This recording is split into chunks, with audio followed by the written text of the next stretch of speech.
दोस्तों नमस्कार। नमस्कार जयपुर, नमस्कार राजस्थान, नमस्कार इंडिया। एक्साइटेड हैं दोस्तों?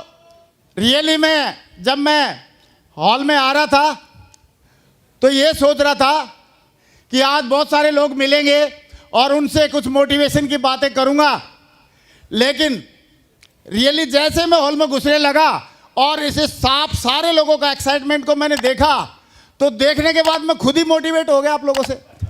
और दोस्तों आज मुझे आप लोगों से बात करते समय बड़ा अच्छा लग रहा है। मैं अपने आप को सौभाग्यशाली मान रहा हूं, लेकिन एक बात, मैं अपने बारे में बात करने से पहले एक बात जरूर पूछना चाहूँगा कि कितने लोगों से मैं पहली बार मुखातिब हो रहा हूँ, कितने लोगों से मैं स्टेज के माध्यम से मिल रहा हूँ। एक बार हाथ खड़ा कर दें। अरे सारे 99%। थोड़ा सा फिर मेरे के बारे में, मैं अपने बारे में बताऊंगा। और जब मैंने इस बिजनेस को देखा था तो मैं इस बिजनेस में जब आया तो उस टाइम पे मैं आर्मी में नौकरी करता था, आर्मी में जॉब करता था, और मेरे पास व्हीकल के नाम पे एक छोटी सी साइकिल थी उस टाइम पे। तो ये ड्रेस का फोटो मैं आपको दिखा ही रहा हूँ, बीच में 3 फीती लगा कर मैं ही बैठा हूँ ड्रेस में, और ये साइकिल थी व्हीकल के नाम पे, लेकिन फैसिलिटी इसमें सब थी। बच्चे के लिए आगे सीट, मैडम के लिए पीछे, पेट्रोल डीजल डालना नहीं, इन्वायरमेंटल फ्री, कोई प्रदूषण ये फैलाती नहीं थी। सही है। और उस टाइम पे मैंने इस प्लान को देखा था, और प्लान को देखने के बाद कई सारे डाउट मन में आए, और जिन्होंने मुझे प्लान दिखाई थी उनसे मैंने उन डाउट आए, वो पूछे क्या क्या मन में डाउट आए, जानना चाहते हैं? पहला डाउट तो ये आया कि मैंने उनसे पूछा कि सर मैं तो नौकरी में हूँ, सरकारी नौकरी में, मेरे को ये करने की क्या जरूरत है? तो उन्होंने एक बहुत बढ़िया बात बोली, बोला अग्रवाल जी महंगाई तो बहुत बढ़ रही है, और बोला इसके ऊपर तो गाने भी बन रहे हैं कि सैया तो बहुत ही कमात है, महंगाई डाइन खाए जाते हैं। यस सर ना? लेकिन उन्होंने जैसे ये बोला तो मैंने एक डायलॉग मारा कि कबीरदास जी का दुआ है सर कि दाता उतना दीजिए जामे कुटुंब समाए, मैं भी भूखा ना सोऊं साधु भूखा ना जाए। तो उन्होंने बोला ये कबीरदास जी ने दुआ कब लिखा था? मैं बोला 1300-1400 ईस्वी में। बोला उस टाइम पे खाने के अलावा कोई खर्चा होता था क्या? इंटरनेट का बिल था, मोबाइल का बिल था, अखबार का बिल था, और बिजली का बिल था, और इतने मतलब कुछ भी बिल वगैरह खर्चा वगैरह होता नहीं था। तो उन्होंने बोला कि अगर अभी कबीरदास जी होते तो दुआ कैसे बनता? बोला आप जानना चाहते हो अग्रवाल जी? मैं बोला हाँ सर बताओ। बोला अगर कबीरदास जी होते तो बोलते दाता इतना दीजिए घर आंगन भर जाए, क्योंकि इतने सारे बिल जो चुकाने हैं। यस और नो? और एक ही बात बोलते कि दाता इतना दीजिए घर आंगन भर जाए, और कटे जिंदगी ऐसे पीढ़ी बैठे खाए। Thank you. फिर मैंने सोचा कि यार इस बात की तो सही बात बोल रहे हैं ये, लेकिन फिर मैंने एक बात और पूछी, सर एक बात बताओ, इस बिजनेस में मान लो मैं तो कर लूंगा, लेकिन आगे लोग नहीं करेंगे तो क्या होगा? मैं लोगों को नहीं बना पाया तो क्या होगा? तो उन्होंने बोला अग्रवाल जी आपको ब्रह्मा विष्णु महेश बनने की जरूरत नहीं है, आपको लोगों को बनाने की जरूरत नहीं है, लोग पहले से बने बनाए घूम रहे मार्केट में। ऐसा ना? बोला आपको सिर्फ लोगों को साथ में लेके चलना है। मैं बोला सर कान इधर से पकड़ो इधर से पकड़ो, बात तो एक ही है। आप फिर भी 2 लोगों को साथ में लेके चलना पड़ेगा। तो उन्होंने बोला अग्रवाल जी आप ये बताओ जिंदा है आप मुर्दा हैं? मैं बोला सर मैं तो जिंदा हूं। बोला मुर्दा आदमी को भी अगर शमशान घाट जाना होता है तो कम से कम कितने लोगों को लेके चलता है साथ में? कितने? 4। मैंने बोला 4 तो चाहिए, लेकिन एक 5वां भी चाहिए होता है जो आगे आगे हांडी लेके चलता है। ओम नाम सत्य है, सत्य बोलो गत्य है, ओम नाम सत्य है, लेके चलता है कि नहीं चलता? यस और नो? तो बोला अग्रवाल जी जब मुर्दा आदमी अपने साथ में 5 लोगों को लेके चल सकता है तो आप जिंदा होके क्या आप मुर्दे का 40% काम 2 लोगों को साथ में लेके नहीं चल सकते? क्या चल सकते कि नहीं चल सकते? यस और नो? तो मैंने बोला सर इतना तो कर सकता हूं, चल सकता हूं। और फिर मैंने सोचा यार ये तो कुछ ज्यादा ही बोल रहा है, एक ऐसा ब्रह्मास्त्र पूछता हूं, ऐसा सवाल पूछता हूं जिसका ये जवाब ही ना दे पाए। तो मैंने एक और सवाल पूछा। क्या पूछा? जानना चाहते? मैंने बोला सर मेरे पास पैसे नहीं। क्या नहीं है? और ऐसा करो, आप पैसे आप लगा दो मेरे, और ऐसे करना 2-3 भी आप ही लगा देना नीचे, और चेक आए तो पहले आप अपने ले लेना, बाद में पैसे मैं अपने आप ले लूंगा। ऐसे होशियार लोग मिलते हैं कि नहीं मेरे जैसे? मिलते हैं, अभी भी हैं। बधाई हो, यूनिवर्सल क्राउन में बनेंगे, लगे रहना। Thank you. तो मैंने बोला सर ऐसे कर लेना। तो उन्होंने बोला ग्रेवाल जी अगर मेरे को पैसे लगाने हैं, मेरे को 2-3 लगाने हैं, तो बोला मैं गांव के लोगों की लिस्ट उठा लूंगा, वोटर की लिस्ट, और सबको एक साइड से ज्वाइन कराता जाऊंगा। फिर आपका ही नाम क्यों लिखूं मैं, आपके साथ में क्यों करूं काम? तो मैंने बोला बात तो सही है सर। तो उन्होंने एक ही बात बोली कि यार पैसे नहीं है, ये आपकी कोई बड़प्पन है या प्रॉब्लम है? मैं बोला है तो प्रॉब्लम। तो बोला प्रॉब्लम का सॉल्यूशन होना चाहिए कि नहीं होना चाहिए? मैं बोला हाँ होना चाहिए। और बोला आपको अगर कोई इमरजेंसी पड़ जाए, मेडिकल इमरजेंसी, और उस टाइम पे 8-10 हज़ार रुपये की, 15 हज़ार रुपये की जरूरत पड़ जाए, और डॉक्टर बोले इतने रुपए कम से कम जमा कराओ तब उसके बाद ट्रीटमेंट स्टार्ट होगा, तो बोला डॉक्टर को आप बोल दोगे क्या कि नहीं डियर है नहीं अभी, ऐसे बोल दोगे? मैं बोला नहीं सर, वो तो अरेंजमेंट करना पड़ेगा। तो बोला फिर यहाँ पे भी अरेंजमेंट कर लो। मैंने बोला ठीक है, और उसके बाद अरेंजमेंट किया दोस्तों मैंने, और शुरुआत कर दी।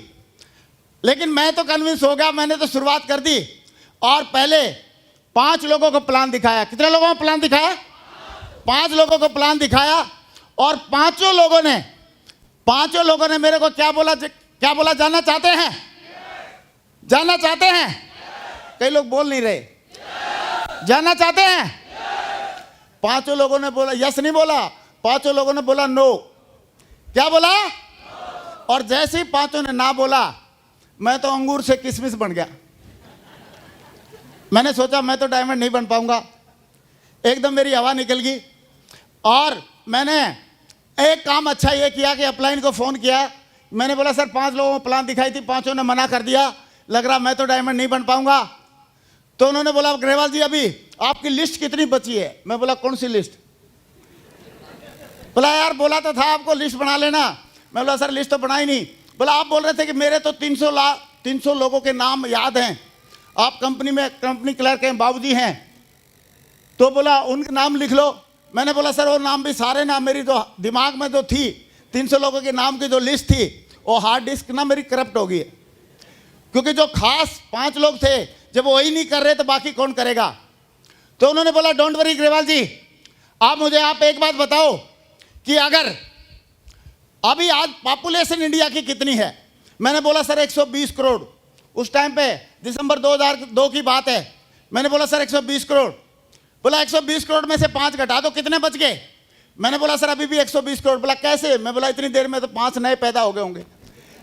यस और नो? सॉरी, चाइना के बाद तो इंडिया का ही नंबर है।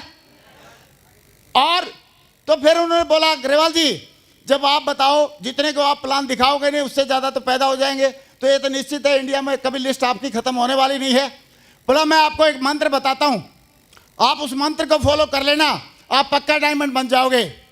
और जैसे उन्होंने बोला मैं मंत्र बताता हूँ, तो तुरंत मेरे को दिमाग में क्लिक किया। मैं बोला हाँ यार, वैसे तो काम हो या ना हो लेकिन मंत्र के सारे हो सकता है। यस और नो? क्योंकि हम तो बचपन से तंत्र मंत्र सुनते आ रहे थे, बंगाल में बंगाल का जादू, और हमारे यहाँ तो बचपन में जब बुखार भी होता था या कान के नीचे अगर सूजन आ गई, फोड़ी फुंसी होगी, तो भी झाड़ा लगवा के लेके आते थे, गोली दवाई नहीं दिलाते थे। यस और नो? और हम तो बचपन में ये देखा था कि बचपन उस टाइप का था हमारा कि हमारा जैसे मई जून में किसी बच्चे ने बोला पापा मम्मी को कि गर्मी लग रही है, तो बोला कोई बात नहीं बेटा, कल शाम को मैं बुलाऊंगा बार्बर को, सबको टकला करा देते। तो सारे बच्चों को टकला करा देते थे, गर्मी एक को लगती थी, सबको टकला करा देते थे। तो तंत्र मंत्र में मेरा गहरा विश्वास था, और मैंने उनको एक ही बात बोली। मैं बोला सर जल्दी करो, आप ऐसा करो मंत्र बता दो। तो मेरे अप्लाई ने क्या मंत्र बताया जाना चाहते हैं? उन्होंने बोला ग्रेवाल जी आपका काम है लोगों को प्लान दिखाना, फॉलोअप करना, अच्छे से समझाना और बार बार समझाना। मैंने बोला सर मंत्र बताओ ना, ये तो मालूम है मेरे को। बोला वही तो बता रहा हूँ ग्रेवाल जी, आपका काम है लोगों को अच्छे से प्लान दिखाना, बार बार समझाना, और लोगों का काम है हाँ या ना बोलना। मैंने बोला ये तो मालूम है मेरे को, मंत्र बता दो सर, मंत्र, मेरे को डायमंड बनना है। तो उन्होंने बोला वही तो बता रहा हूँ ग्रेवाल जी, आपका काम है लोगों को प्लान दिखाना, फॉलोअप करना, अच्छे से समझाना, बार बार समझाना, और उनका काम है हाँ या ना बोलना। लेकिन जब वो हाँ या ना बोले उस टाइम पे एक चीज को ध्यान में रखना कि आए तो बेस्ट नहीं तो नेक्स्ट, आए तो बेस्ट नहीं तो नेक्स्ट। Thank you. और जैसे उन्होंने बोला आए तो बेस्ट नहीं तो नेक्स्ट करने से आप डायमंड बन जाओगे, तो भाई साहब मेरे को कॉन्फिडेंस आ गया। पूछो क्यों? मैं बोला यार ये तो मैं कर दूंगा। बताओ आए तो बेस्ट नहीं तो नेक्स्ट करने में जा क्या रहा है अपने बाप का? बताओ कुछ जा रहा है क्या? मैं तो कॉन्फिडेंस में आ गया, और कॉन्फिडेंस में आने के बाद फिर आदमी शर्माता नहीं है, घबराता नहीं है। और मैं जिसके पास भी जाता था मैं बोलता था भाई देखो प्लान बहुत बढ़िया है, जिंदगी बदल सकती है, लेकिन कंडीशन एक है, समझ में उसी को आएगी जो समझदार होगा। और अगर मैं वही समझाता हूं समझ में आ गई तो तू समझदार, और नहीं समझ में आई तो आप समझ लेना भाई मैं कुछ नहीं बोलूंगा। और इस बात को थोड़ा सा और पूरा करने के लिए मैं जरूर थोड़ा सा एक स्पोर्ट में एक बात बताना चाहूंगा। सुनना चाहते हैं? एक बार एक बंदे ने तोता पाल लिया, और आपको पता तोता हिंदी बोलना सीख लेता है, और उसका जो पड़ोसी था वो थोड़ा ढीला डाला था। तो जैसे ही पड़ोसी आने लगा तोते वाले के घर के सामने से, तो तोता उसको बोलने लगा ये पड़ोसी बहुत ढीला है, लटूरा है, ढीला है, लटूरा है। उसने पड़ोसी को गुस्सा आया, बेचारा नाराज हुआ, उसने मालिक को शिकायत कर दी, बोला तेरा तोता ऐसे वैसे मेरे को बोला। तो उसने मालिक ने तोते की पिटाई लगाई, बोला भाई पड़ोसी से हमारे संबंध खराब करवाएगा, आज के बाद इसको ऐसे बिल्कुल नहीं बोलेगा, तू ढीला है, लटूरा है। तो बोला ठीक है साहब। अगले दिन फिर वो आने लगा, तोते की उसकी नजरें मिली आपस में, और मिलते ही तोता बोलता है बोला मैं आज नहीं बोलूंगा तू ढीला है, लटूरा है। और फिर उसको मिर्ची लगी, उसने फिर शिकायत कर दी मालिक को, मालिक ने फिर पिटाई लगाई तोते की, और तोते को मालिक ने बोला तू कुछ भी नहीं बोलेगा भाई, सही है? तो तोता बोला ठीक है मालिक। अगले दिन फिर वो पड़ोसी आने लगा, और तोते की और उस पड़ोसी की दोनों की आंखें मिली, और आंखों में देखने के बाद तोता बोलता है भाई मैं कुछ बोलूं या ना बोलूं तू समझ तो गया ही होगा। Thank you. और दोस्तों अभी एक बात और पूछना चाहता हूं, आदमी में कद्दू में क्या मेन फर्क है? कद्दू बोल नहीं सकता और आदमी यस नो का जवाब दे सकता है, यस नो। और आदमी में कद्दू में एक डिफरेंस और है, आदमी एक्साइटेड रह सकता है और कद्दू एक्साइटेड। और अगर कोई बोल नहीं रहा है और एक्साइटेड नहीं है तो इसका मतलब क्या है? ऐसा क्यों बोल रहे हो यार आप लोग? ऐसा बोलो मत, सही है? तो अभी अगर आप लोग यस नो का जवाब नहीं देते हैं और एक्साइटमेंट नहीं दिखाते हैं तो मैं कुछ नहीं बोलूंगा। तो दोस्तों मैं आए तो बेस्ट नहीं तो नेक्स्ट करने लगा, और कॉन्फिडेंस में भर गया। तो लोगों को प्लान दिखाने के बाद मैं बोलता था आएगी समझ में उसी को जो समझदार होगा। तो लोगों को समझ में नहीं आती यार, अगर करेंगे मतलब अगर मैं बोलूँगा नहीं समझ में नहीं आई तो समझदारी में क्वेश्चन मार्क लगता है, और अगर मैं बोलूँ समझ में आ गई तो ज्वाइन करना पड़ेगा। तो कई लोग छुपते छुपते फिरते थे, और हमारे को कई लोग बोलते थे सर जादूगर को देखा हमने। मैं बोला फिर? बोला जादूगर ने एक लड़की को गायब कर दिया, एक लड़के को जमूरे को गायब कर दिया। मैं बोला असली जादूगर तो हम हैं, जिसको प्लान दिखाते थे गायब हो जाता है। एक आदमी के यहाँ ज्यादा रिश्तेदार आते थे, शहर में रहता था, उसने बोला सर बड़े परेशान है, ज्यादा रिश्तेदार आ रहे हैं। मैं प्लान फोल्डर रख कोई नहीं आएगा, एक बार ढंग से प्लान दिखा देना। यस और नो? यस और नो? तो दोस्तों काम करना शुरू किया, और कॉन्फिडेंस पूरा आ गया एकदम। और कॉन्फिडेंस इतना आ गया कि जैसे एक बार क्या हुआ कि एक शेरनी थी, बब्बर शेरनी, और चूहे का भी बिल कहीं आसपास में ही था। तो चूहे का पता नहीं क्या एक दिन मूड बना, एक रेड रोज ले आया। चूहे ने लिया एक रेड रोज और बब्बर शेरनी को किया प्रपोज। बोला darling I love you, I love you, I want to marry you, और क्या बोलते I like you, I love you, I want to marry you. तो बब्बर शेरनी ने उसकी तरफ लाल लाल आंखें निकाली और बोली जा कल मुझे तेरा मुंह तो देख। बोलता मुंह को छोड़ मैडम, बंदे का कल कॉन्फिडेंस देख। पूरा फुल कॉन्फिडेंस आ गया। और जब कॉन्फिडेंस आने के बाद फिर काम होगा कि नहीं होगा? 2 साल तक मैंने पार्ट टाइम में काम किया, और फिर फुल टाइम नौकरी छोड़ के आ गया। फौज की एक सर्विसमैन का कार्ड बन गया, और उसके बाद मैं इस बिजनेस में लगातार काम करता रहा। मैंने देखा इस इंडस्ट्री में इतना दम है, अमेरिका में कई लाखों करोड़ का बिजनेस हो रहा है, और ये बिजनेस हमारे जैसे आप जैसे लोगों के लिए वरदान है। खासकर जो बेरोजगार है उनके लिए तो वरदान है ही है, लेकिन जो आधे बेरोजगार हैं उनके लिए भी वरदान है। व्हाट डू मीन बाय आधे बेरोजगार? जितने भी हम नौकरी वाले हैं सारे आधे बेरोजगार हैं, क्योंकि खर्चा है 1 लाख का और इन तनख्वाह मिलती है 50,000, तो आधे बेरोजगार हुए कि नहीं हुए? यस और नो? तो आधे बेरोजगारों के लिए बहुत बढ़िया ये मौका है।